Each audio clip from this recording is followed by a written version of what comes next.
Et bonjour, est-ce qu'on va commencer le vlog de mes travaux comme ça? Oui, cette petite peinture que j'ai mis, j'ai eu ça chez Cdiscount, c'est le noir que vous voyez juste à côté, il va devenir mat. Ensuite au niveau du sol, on a remis à niveau avec du réengréage.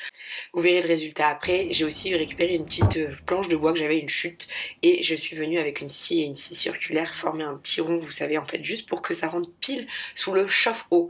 Chauffe-eau que d'ailleurs j'ai changé pour qu'il prenne moins de place, vous vous souvenez, dans l'ancienne vidéo je vous avais dit qu'il y avait énormément de place pour le chauffe-eau. J'ai trouvé cette solution pour le régler. Oui mon amour de ma vie. Oh, c'est beau. Dis-moi. Là les deux ils sont côte à côte. Et là aussi. C'est pas grave. Non, c'est pas grave. C'est pas choquant. Maintenant, passons à la salle de bain. David est venu à la rescousse. En fait, j'avais pris de l'enduit béton ciré, mais j'avais pas pris en considération le fait qu'il y avait un temps de pause et j'avais pas de jour off. Je devais travailler ces jours-là. Donc vous verrez, la première couche, on l'a faite avec David. On est simplement venu remplir l'enduit dans les rainures des carreaux pour bien que ça tienne, donc en fine couche.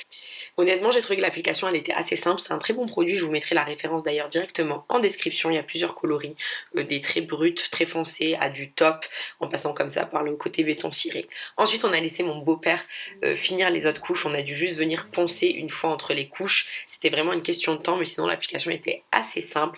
Et enfin j'ai fini par mettre un vernis, pareil je vous mettrai la référence en bas. Pendant ce temps-là avec Clément on a eu le projet en face de peindre en gris, mais malheureusement le gris que j'avais pris n'allait pas avec le béton ciré en face. Et en plus de ça, ne me demandez pas pourquoi je me suis transformée en artiste, j'ai cru qu'en faisant une fresque ça allait mieux passer, je vous laisse regarder. Bon, il va découper les planches pour la salle de bain et moi j'ai comme projet de faire de la peinture sur le mur. Qu'est-ce que tu penses que ça va donner quelque chose? Ça va être un échec. Non, j'ai foi en toi. J'ai foi en ton âme d'artiste. Tu récupéreras si jamais je me trompe. Ah non, je peins plus. J'ai décidé de repeindre mon mur mais rien qu'à cette tête j'aurais dû savoir que c'était une mauvaise idée. Quoi? Je vais rejoindre l'ampoule avec un triangle. Ah ouais, c'est un sacré projet de vie ça. Ouais.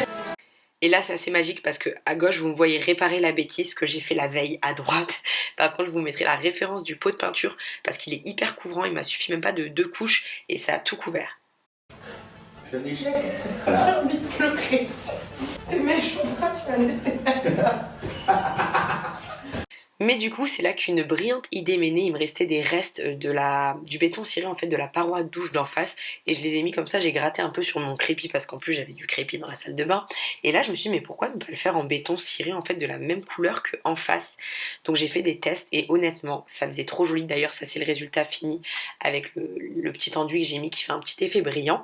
Du coup je me suis dit let's go. J'ai donc recommandé en ligne un pot en fait de béton ciré et en fait il m'a suffi pour faire tout le mur. Au début je me suis dit ça sera jamais assez avec le crépi, mais en fait c'était simple. J'ai mis le plus gros pour essayer de rendre le crépi un petit peu plus lisse et après je me suis dit que c'était très joli avec des défauts, donc j'essaie quand même de faire en sorte que ça tire sur des arcs de cercle pour que ça soit un minimum uniforme mais que ça donne quand même un côté industriel et j'ai trouvé ça hyper réussi. Si jamais vous voulez faire de la déco, n'hésitez pas à faire le béton ciré, c'est hyper simple et en plus on peut mettre des scotch, ça s'enlève tout seul. Et maintenant voilà le avant après, donc les toilettes comme vous voyez ont rétréci puisque je n'ai plus le gros chauffe-eau sur la gauche, il est au-dessus sur des toilettes suspendues. Vous avez la petite corde là que j'ai attachée avec les petites ampoules que je vous ai montré tout à l'heure.